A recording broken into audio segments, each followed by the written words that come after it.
तार संग्रह के यूट्यूब प्लेटफॉर्म पर आप सभी का स्वागत है। कैसे हैं बच्चों? आप स्वस्थ होंगे, मस्त होंगे और ज़बरदस्त होंगे। तो आज के टॉपिक में हम बात करेंगे रतन टाटा के बारे में। जो कॉम्पिटिटिव एग्जाम में जो क्वेश्चन पूछे जाते हैं और यहीं से जो क्वेश्चन बनेगा वह आपको जानने की आवश्यकता है। तो प्यारे बच्चों, इस क्लास से जुड़ जाइए, लाइक कर दीजिए, कमेंट कर दीजिए और हमारे चैनल को सब्सक्राइब कर दीजिए और अपने दोस्तों के बीच इसे शेयर कर दीजिए, क्योंकि यह टॉपिक बहुत ही चर्चा में रहा है। जो आपको एग्जाम में निश्चित ही आपको 2 से 3 क्वेश्चंस पूछे जाएंगे, तो यह आपको जानने की आवश्यकता है। तो आप इस क्लास से सभी जुड़ जाइए। तो हम बात करेंगे आज रतन टाटा के बारे में। तो रतन टाटा का जन्म कब हुआ था बच्चों? तो इनका जन्म 28 दिसंबर 1937 ईस्वी में इनका जन्म हुआ है। और वह किनके घर में जन्म हुए थे बच्चों? तो यह नवल और सोनू टाटा के घर में यह जन्म हुए थे। और उनका लालन पालन किसने किया है बच्चों? तो नवाज भाई टाटा ने इनका लालन पालन किया हुआ है। यह कौन है बच्चों? तो यह दादी जी हैं, ठीक है। नवाज भाई टाटा इनके दादी जी हैं। और यह सोनू टाटा कौन है बच्चों? तो इनकी माँ है। और नवल पिताजी हैं, ठीक है। और इन्हीं के संबंधित हैं। तो इनके माता पिता कुछ कारण के कारण या आपसी मतभेद के कारण वे इनको छोड़कर चले गए और दोनों अलग हो गए। तो इनका लालन पालन किसने किया है? तो नवाज भाई टाटा ने इनका लालन पालन किया हुआ है। और ये कितने भाई हैं बच्चों? तो यह 2 भाई हैं। और कौन है? एक रतन टाटा और एक जिमी टाटा, ठीक है। और एक इनके सौतेले भाई हैं। इनके पिताजी ने 2 शादियां किया था। तो ये सौतेले भाई कौन है बच्चों? तो नोएल टाटा या सौतेले भाई हैं, जो अभी वर्तमान में टाटा ट्रस्ट के अध्यक्ष बनाए गए हैं। रतन टाटा के मृत्यु के बाद टाटा ट्रस्ट का अध्यक्ष किसे बनाया गया है? तो यह क्वेश्चन बहुत ही इम्पोर्टेंट है और यह क्वेश्चन पूछा जा सकता है। तो नोएल टाटा को टाटा ट्रस्ट का अध्यक्ष बनाया गया है। तो यह आप नाम याद करके रखेंगे। और इनका जन्म कहाँ हुआ था बच्चों? तो बॉम्बे में हुआ था। और यह फारसी धर्म से संबंध रखते हैं। तो यह फारसी धर्म से इनका संबंध है और जन्म बॉम्बे में हुआ था। वहीं हम आगे बात करें इनके डिग्री के बारे में, तो इन्होंने बैचलर ऑफ आर्किटेक्चर के रूप में यह अपना डिग्री अध्ययन लिया था। और किस यूनिवर्सिटी से लिया है बच्चों? तो यह कॉर्नेल यूनिवर्सिटी से इन्होंने यह डिग्री हासिल किया था। और कब किया था बच्चों? तो यह 1962 ईस्वी में इन्होंने अपनी डिग्री हासिल किया था। वहीं हम मैनेजमेंट से इन्होंने कब डिग्री लिया था बच्चों? तो यह हार्वर्ड बिजनेस स्कूल से इन्होंने एडवांस मैनेजमेंट प्रोग्राम का अध्ययन किया और उन्होंने डिग्री हासिल किया हुआ था। और कब किया हुआ था बच्चों? तो यह 1975 ईस्वी में इनके द्वारा किया गया है। अब बात करते हैं तो विदेश में इनका अनुभव कैसा रहा? इन्होंने विदेश में भी इनके द्वारा कार्य किया गया है। तो यह लॉस एंजिल्स और जोन्स और इमंस के साथ इन्होंने काम किया है। कब किया है बच्चों? तो 1962 ईस्वी में जोन्स और इमंस के साथ इन्होंने 1962 ईस्वी में कार्य करना शुरू किया था। और यह लॉस एंजिल्स, अमेरिका के लॉस एंजिल्स में इन्होंने काम किया है।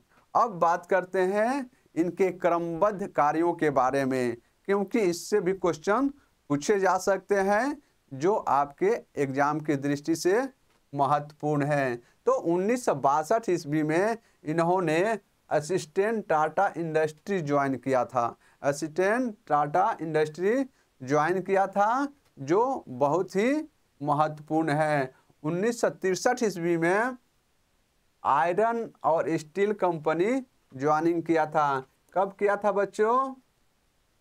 तो 1963 ईस्वी में। 1963 ईस्वी में आयरन और स्टील कंपनी इनके द्वारा ज्वाइन किया गया था। और टिस्को में टेक्निकल ऑफिसर के तौर पर भी इन्होंने काम किया था। तो टिस्को में 1965 ईस्वी में इनके द्वारा कार्य किया गया है। और कुछ समय के लिए इन्होंने टीसीएस भी ज्वाइनिंग किया था। तो टीसीएस कब ज्वाइनिंग किया था बच्चों? तो 1970 ईस्वी में इन्होंने टीसीएस कंपनी भी ज्वाइनिंग किया था और उसमें कार्य का संपादन किया था। उसके बाद डायरेक्टर के तौर पर टाटा सन्स, डायरेक्टर के तौर पर टाटा सन्स में इन्होंने कब ज्वाइनिंग किया था बच्चों? तो यह 1974 ईस्वी में इन्होंने टाटा सन्स में ज्वाइनिंग किया था और अपने कार्यों का संपादन किया हुआ था। और इसके बाद उन्होंने टाटा इंडस्ट्रीज के चेयरमैन के नियुक्त किए गए। यह पॉइंट बहुत ही इम्पोर्टेंट है। तो यह इनको कब नियुक्त किया गया है? तो टाटा इंडस्ट्रीज का चेयरमैन कब नियुक्त किया गया है बच्चों? तो यह 1981 ईस्वी में इनको टाटा इंडस्ट्रीज का चेयरमैन नियुक्त किया गया है। और इसके बाद इन्होंने एयर इंडिया के चेयरमैन के तौर पर भी काम किया हुआ है। तो एयर इंडिया के चेयरमैन के रूप में कब काम किया है बच्चों? तो यह 1986 से 1989 ईस्वी, 1989 ईस्वी तक इनके द्वारा कार्य किया गया है। तो एयर इंडिया के चेयरमैन के तौर पर आपको याद करके रखना होगा, क्योंकि ये सारे डेट बहुत ही महत्वपूर्ण हैं, जो आपको एग्जाम में क्वेश्चंस पूछे जा सकते हैं। अब बात करते हैं जमशेदजी टाटा के बारे में। ठीक है, तो जमशेदजी टाटा, ये टाटा ग्रुप की शुरुआत कब हुआ था बच्चों और किस कंपनी के रूप में किया गया था? तो टाटा ग्रुप की शुरुआत एक कपास मिल की स्थापना के साथ हुआ था। कपास मिल की स्थापना के साथ यह टाटा कंपनी की शुरुआत होती है। टाटा पहले कौन सी कंपनी लगाया हुआ था बच्चों? तो यह कपास मिल। यह कपास मिल आपको याद करके रखना होगा। पहले स्टील नहीं बनाती थी कंपनी, इन्होंने कपास मिल स्थापित किया था और यह टाटा समूह के ने स्थापित किया था, यह पहला कंपनी। और 1991 ईस्वी में जहांगीर रतन जी दादा भाई टाटा, इसको हम JRD टाटा के मृत्यु के बाद, ठीक है बच्चों, इनके मृत्यु के बाद रतन टाटा को टाटा सन्स का अध्यक्ष बनाया गया है। कब बनाया गया है? तो टाटा सन का अध्यक्ष 1991 ईस्वी में इनको बनाया गया है। और इनके द्वारा एक महत्वपूर्ण प्रोजेक्ट, टाटा रत्न के बारे में आपको महत्वपूर्ण प्रोजेक्ट कौन था बच्चों? तो यह नैनो कार, इन्होंने नैनो कार बनाने के लिए और मार्केट में ये लॉन्च किया था। क्योंकि जब इन्होंने देखा कि कुछ व्यक्तियों जो सफ़र कर रहे हैं, बाइक पर सफ़र कर रहे हैं, तो बरसात के समय में बारिश से यह भीग जाते थे, तो इनके दिमाग में यह बात आई कि आम पब्लिक के लिए भी एक छोटा सा गाड़ी होना चाहिए जो अपने परिवार के साथ सफ़र कर सके।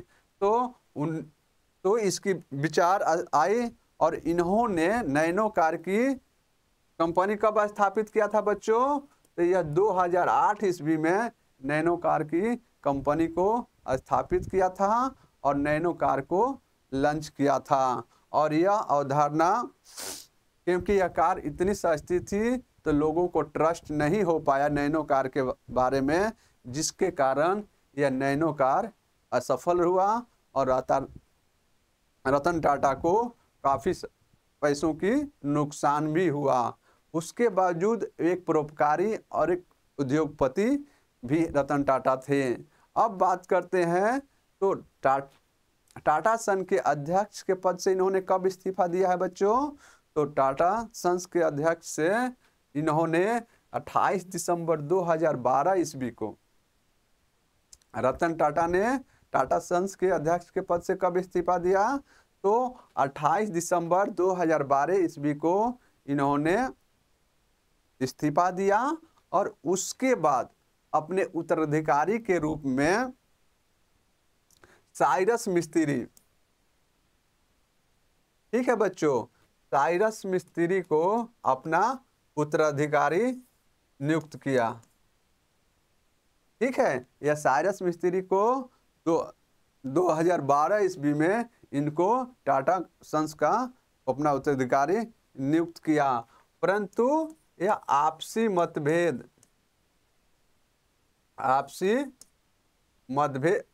और सही डिसीजन ना होने के कारण रतन टाटा ने इनको इनके पद से हटा दिया है। और यह साइरस मिस्त्री कौन है बच्चों? तो यह नोएल टाटा के साले हैं, आपको याद करके रखना होगा। यह नोएल टाटा के साले हैं जिन्हें हम साइरस मिस्त्री के नाम से जानते थे, और यह टाटा सन्स का उत्तराधिकारी नियुक्त किया गया था। अब बात करते हैं नेक्स्ट से, तो रतन टाटा के उत्तराधिकारी का चयन के लिए एक कमेटी गठित किया गया है। जब साइरस मिस्त्री को जब टाटा सन्स से हटाया गया है तो उसके बाद रतन टाटा ने एक कमेटी गठित किया था, और उस कमेटी में कौन कौन से व्यक्ति थे बच्चों? तो रतन टाटा थे और वेणु श्रीनिवासन। यह वेणु श्रीनिवासन कौन है बच्चों? तो यह टीवीएस समूह के प्रमुख थे, टीवीएस समूह के यह प्रमुख थे जिन्हें इस कमेटी में नियुक्त किया गया था। और अमित चंद्रा और रोनेन सेन्स और लॉर्ड कुमार भट्टाचार्य, इन 4-5 व्यक्तियों की एक कमेटी गठित किया गया था जो टाटा सन्स के उत्तराधिकारी का चयन करेंगे। तो इन कमेटी ने 12 जनवरी 2017 ईस्वी को नटराजन चंद्रशेखरन को टाटा सन्स का अध्यक्ष नियुक्त किया गया है। तो अभी वर्तमान में टाटा सन्स का अध्यक्ष कौन है बच्चों? आपसे पूछा जाए तो नटराजन चंद्रशेखर है, जो यह टाटा रत्न के सन्स के यह अध्यक्ष हैं। और नोएल जी टाटा को किसको अध्यक्ष बनाया गया है? तो यह टाटा ट्रस्ट का अध्यक्ष बनाया गया है। इन दो बातों को कंफ्यूज मत होइएगा। यह दो संस्था है बच्चों, टाटा ट्रस्ट और टाटा सन्स।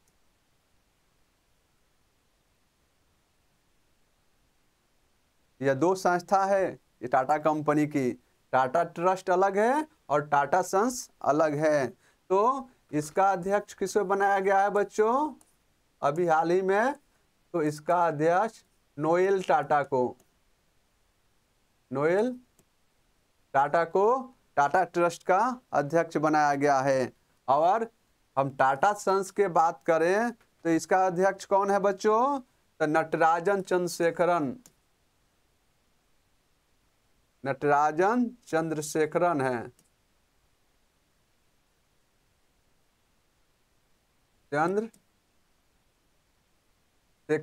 नटराजन चंद्रशेखरन यह टाटा सन्स का अध्यक्ष है और टाटा ट्रस्ट का अध्यक्ष नोएल टाटा को बनाया गया है। तो इन बातों में कंफ्यूज मत होइएगा। यह दो संस्था है टाटा सन्स, टाटा कंपनी के, टाटा ट्रस्ट और टाटा सन्स। अब बात करें कि टाटा समूह की ग्रोथ इनकम कितनी थी बच्चों?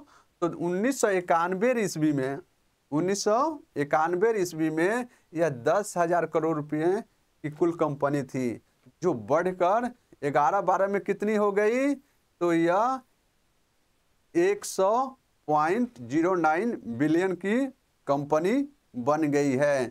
तो इससे संबंधित कॉम्पिटिटिव एग्जाम में आपको पूछे जाएंगे, तो इसको आप सही से याद कर लीजिएगा।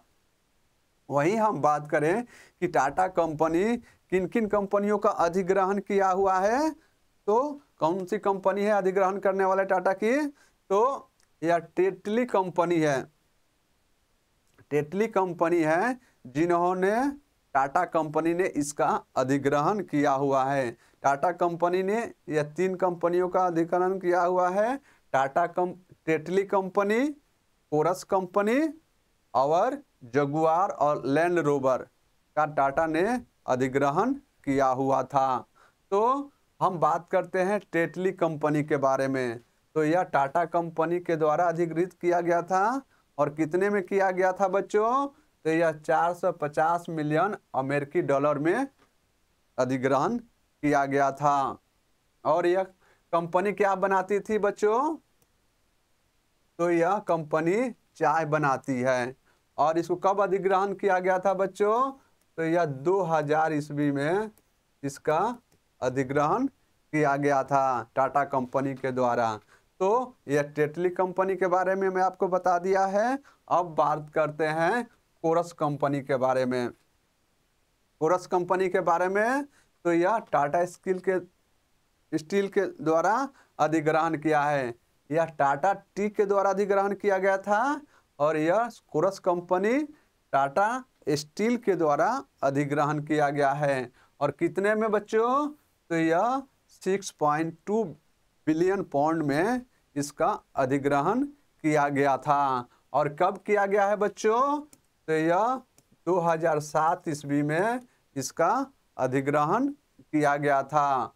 और यह टाटा स्टील कंपनी क्या बनाती है, तो टाटा स्टील कंपनी बनाती है। कोरस कंपनी भी स्टील कंपनी बनाती थी, तो इसके द्वारा अधिग्रहण किया गया है।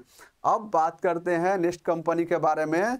तो नेक्स्ट कंपनी है कौन सा बच्चों, जगुआर लैंड रोवर कंपनी। ठीक है, जगुआर और लैंड रोवर कंपनी। तो लैंड रोवर और जगुआर का अधिग्रहण टाटा मोटर्स के द्वारा किया गया है। ठीक है, और कितने में किया गया था बच्चों, तो यह 2.3 बिलियन में इसका अधिग्रहण किया गया था।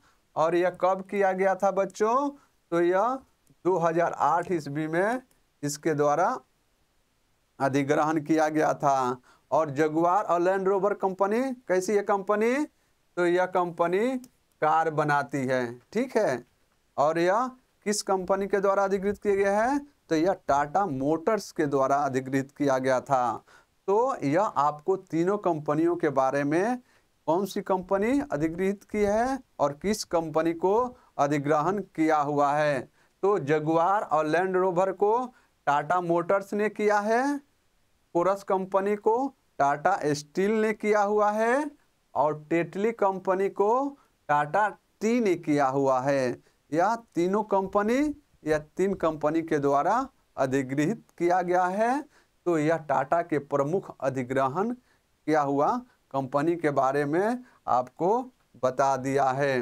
अब बात करते हैं महत्वपूर्ण पुरस्कार के बारे में, क्योंकि रतन टाटा को विस्तृत रूप से पुरस्कृत किया गया है और सम्मानित भी किया गया है।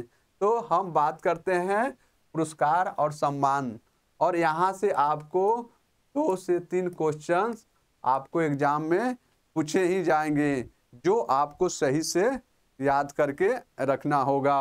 अब बात करते हैं, तो इनको कब पुरस्कृत किया गया है बच्चों, रतन टाटा को, तो पद्म विभूषण से कब सम्मानित किया गया है, तो 2008 ईस्वी में पद्म विभूषण से सम्मानित किया गया है। पद्म भूषण से कब सम्मानित किया गया है बच्चों, तो यह 2000 ईस्वी में यह सम्मानित किया गया है। और उद्योग रत्न से इन्हें कब सम्मानित किया गया है, तो उद्योग रत्न से महाराष्ट्र सरकार के द्वारा सम्मानित किया गया था। और ये कब सम्मानित किया गया है, तो 2023 ईस्वी में महाराष्ट्र सरकार के द्वारा रतन टाटा को उद्योग रत्न से सम्मानित किया गया है। वहीं हम नेक्स्ट अवार्ड के बारे में बात करें, तो असम वैभव पुरस्कार से रतन टाटा को सम्मानित किया गया था और यह असम सरकार के द्वारा सम्मानित किया गया था। और यह किस ईयर में सम्मानित किया गया है बच्चों? तो यह 2021 ईस्वी में असम वैभव से रतन टाटा को सम्मानित किया गया है। तो प्यारे बच्चों, यह राष्ट्रीय स्तर पर इन पुरस्कारों से रतन टाटा को सम्मानित किया गया है। तो इन सारे पुरस्कार को आप सही से याद कर लीजिएगा, जो आपके एग्जाम के दृष्टि से बहुत ही महत्वपूर्ण है।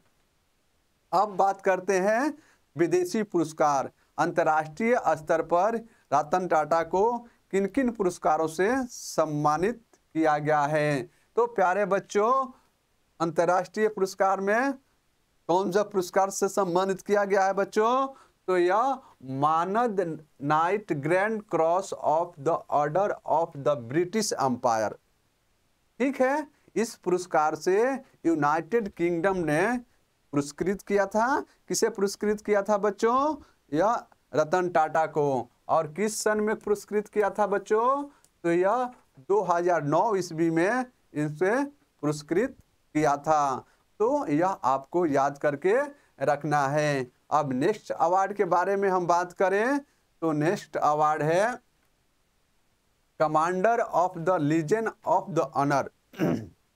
क्या है बच्चों? Commander of the legion of honour पुरस्कार से किस सरकार के द्वारा सम्मानित किया गया है? तो यह फ्रांस सरकार के द्वारा, यह फ्रांस सरकार के द्वारा इस पुरस्कार से सम्मानित किया गया है। और कब किया गया है बच्चों? तो यह 2016 ईस्वी में इस पुरस्कार से सम्मानित किया गया है। अब नेक्स्ट अवार्ड के बारे में बात करते हैं तो grand cordon of the order of the rising suns के अवार्ड से यह किस देश ने सम्मानित किया है बच्चों? तो यह जापान सरकार के द्वारा, जापान सरकार के द्वारा इस पुरस्कार से सम्मानित किया गया है। और किस साल में यह सम्मानित किया गया है बच्चों? तो 2012 ईस्वी में जापान सरकार के द्वारा इसे सम्मानित किया गया है। अब नेक्स्ट अवार्ड है ऑर्डर ऑफ ऑस्ट्रेलिया के मानद अधिकारी। ऑर्डर ऑफ ऑस्ट्रेलिया के मानद अधिकारी के रूप में किसे कब सम्मानित किया गया था बच्चों? तो यह 2023 ईस्वी में ऑस्ट्रेलिया सरकार के द्वारा सम्मानित किया गया है। तो यह अंतर्राष्ट्रीय स्तर के यह महत्वपूर्ण अवार्ड है। और इस अवार्ड से आप चाहे किसी भी एग्जाम को देने जा रहे हैं तो यहाँ से क्वेश्चंस एग्जामिनर के द्वारा फॉर्मेट निश्चित ही किया जाएगा। तो प्यारे बच्चों, आप इसे सही से याद कर लीजिएगा। तो अब बात करते हैं नेक्स्ट अवार्ड के बारे में। तो नेक्स्ट अवार्ड है इतालवी गणराज्य के ऑर्डर ऑफ मेरिट के ग्रैंड ऑफिसर अवार्ड से सम्मानित किया गया है बच्चों। तो यह इटली सरकार के द्वारा सम्मानित किया गया है। और कब किया गया है? तो यह 2009 ईस्वी में, 2009 ईस्वी में इस सम्मान से सम्मानित किया गया है। अब नेक्स्ट अवार्ड है बच्चों उरुग्वे की ओरिएंटल गणराज्य का पदक। उरुग्वे की ओरिएंटल गणराज्य के पदक से कब सम्मानित किया गया है बच्चों? तो इन्हें 2004 ईस्वी में, 2004 ईस्वी में उरुग्वे सरकार के द्वारा इस अवार्ड से सम्मानित किया गया है। नेक्स्ट अवार्ड है बच्चों मानद डॉक्टर ऑफ टेक्नोलॉजी। मानद डॉक्टर ऑफ टेक्नोलॉजी अवार्ड से सम्मानित किसे गया है? तो एशियाई प्रौद्योगिकी संस्थान के द्वारा इस पुरस्कार से सम्मानित किया गया है। और कब किया गया है बच्चों? तो यह 2004 ईस्वी में इस पुरस्कार से सम्मानित किया गया है। अब बात करते हैं नेक्स्ट अवार्ड के बारे में। तो नेक्स्ट अवार्ड है मानद डॉक्टर ऑफ साइंस। मानद डॉक्टर ऑफ साइंस अवार्ड से सम्मानित किया गया है। और यह है भारतीय प्रौद्योगिकी संस्थान मद्रास के द्वारा, IIT मद्रास के द्वारा मानद डॉक्टर ऑफ साइंस अवार्ड से रतन टाटा को सम्मानित किया गया है और यह 2006 ईस्वी में इस पुरस्कार से सम्मानित किया गया है। अब बात करते हैं नेक्स्ट अवार्ड के बारे में। तो नेक्स्ट अवार्ड है बच्चों मानद डॉक्टरेट। मानद डॉक्टरेट अवार्ड से रतन टाटा को कब सम्मानित किया गया था बच्चों? तो मानद डॉक्टरेट के अवार्ड से यह सोनासी विश्वविद्यालय के द्वारा सम्मानित किया गया है। और यह किस ईयर में सम्मानित किया गया है बच्चों? तो यह 2018 ईस्वी में इस अवार्ड से सम्मानित किया गया है। वहीं हम नेक्स्ट अवार्ड के बारे में बात करें तो मानद फेलोशिप। मानद फेलोशिप अवार्ड से किसे सम्मानित किया गया है? तो रतन टाटा को सम्मानित किया गया है। और किस संस्था के द्वारा? तो यह London school of economics and political science ये संस्था है और इस संस्था ने रतन टाटा को मानद फेलोशिप पुरस्कार से सम्मानित किया था और यह 2007 ईस्वी में इस पुरस्कार से सम्मानित किया था। तो ये जितने भी इम्पोर्टेंट अवार्ड हैं तो आपके एग्जाम में आपको 1 से 2 क्वेश्चंस आपको डेफिनेट ही आपको आने वाला है, जरूर आने वाला है। तो प्यारे बच्चों इसे बार बार आप अध्ययन करके इन अवार्ड को आप याद कर लीजिएगा। अब नेक्स्ट अवार्ड है मानद डॉक्टर ऑफ लॉ। अवार्ड से किसे सम्मानित किया गया था? तो रतन टाटा को और यह कैम्ब्रिज विश्वविद्यालय के द्वारा सम्मानित किया गया है। और किस साल में सम्मानित किया गया है? तो 2010 ईस्वी में इस सम्मान से सम्मानित किया गया है। नेक्स्ट अवार्ड है हाइड्रियन पुरस्कार। हाइड्रियन पुरस्कार किससे पुरस्कृत किया गया था बच्चों? तो यह विश्व स्मारक निधि संस्था के द्वारा हाइड्रियन पुरस्कार से रतन टाटा को सम्मानित किया गया है। और यह किस ईयर में सम्मानित किया गया है बच्चों? तो यह 2010 ईस्वी में इस पुरस्कार से सम्मानित किया गया है। अब नेक्स्ट अवार्ड है ओस्लो बिजनेस फॉर पीस पुरस्कार। ओस्लो बिजनेस फॉर पीस पुरस्कार से रतन टाटा को कब सम्मानित किया गया है बच्चों? तो यह भी 2010 ईस्वी में इस पुरस्कार से सम्मानित किया गया है। और किस संस्था के द्वारा सम्मानित किया गया है? तो business for peace foundation. Business for peace foundation के द्वारा ओस्लो बिजनेस फॉर पीस पुरस्कार से रतन टाटा को सम्मानित किया गया है। नेक्स्ट अवार्ड है मानद nitrate grand cross of the order of British Empire. ठीक है, इस पुरस्कार से किसे सम्मानित किया गया था? तो यह महारानी एलिजाबेथ द्वितीय के द्वारा मानद knight grand cross of the order of the British Empire की अवार्ड से इन्हें सम्मानित किया गया है। बच्चों कब किया गया था? तो 2014 ईस्वी में इन्हें पुरस्कृत किया गया है। यह अवार्ड वेरी इम्पोर्टेंट है, आप इसे याद कर लीजिएगा। नेक्स्ट अवार्ड है मानद डॉक्टर ऑफ लॉ। मानद डॉक्टर ऑफ लॉ पुरस्कार से कब सम्मानित किया गया है? तो यह कैम्ब्रिज विश्वविद्यालय के द्वारा 2008 ईस्वी में इस पुरस्कार से सम्मानित किया गया है। अब बात करते हैं मानद फेलोशिप। मानद फेलोशिप पुरस्कार से institution of engineering and technology के द्वारा 2008 ईस्वी में इस पुरस्कार से सम्मानित किया गया है। तो इन सारे अवार्डों को आप याद करके रखेंगे जो आपके एग्जाम के दृष्टि से बहुत ही महत्वपूर्ण होने वाला है। तो प्यारे बच्चों यह आपके रतन टाटा से संबंधित कॉम्पिटिटिव एग्जाम में जितने भी क्वेश्चन पूछने की संभावनाएं हैं और सारे डायमेंशन को मैंने इस टॉपिक के अंतर्गत कवर किया हुआ है, जो आपके लिए निश्चित ही 2 से 3 क्वेश्चंस आपको किसी भी एग्ज़ाम को देने जा रहे हैं वहाँ से क्वेश्चन पूछा जाएगा और इसी एरिया से कॉम्पिटिटिव एग्ज़ाम में क्वेश्चन पूछे जाते हैं, न कि उनके पारिवारिक संबंध से क्वेश्चन पूछे जाते हैं। तो इन सारे टॉपिकों को मैंने कवर कर लिया है। आप बार बार इसे देख लेंगे और बार बार अध्ययन करके आप इन अवार्डों को और किस कंपनी के द्वारा किसको अधिग्रहण किया गया है उसको आप सही से पढ़ लेंगे तो आप एग्ज़ाम में निश्चित ही सफल होंगे। तो अगर यह मेरा सेशन आप सभी को अच्छा लगे तो प्लीज़ हमारे चैनल को लाइक करिए, सब्सक्राइब करिए और अधिक से अधिक अपने दोस्तों के बीच इसे शेयर करिए। तब तक मिलते हैं नेक्स्ट सेशन में। खुश रहिए, मस्त रहिए, पढ़ते रहिए।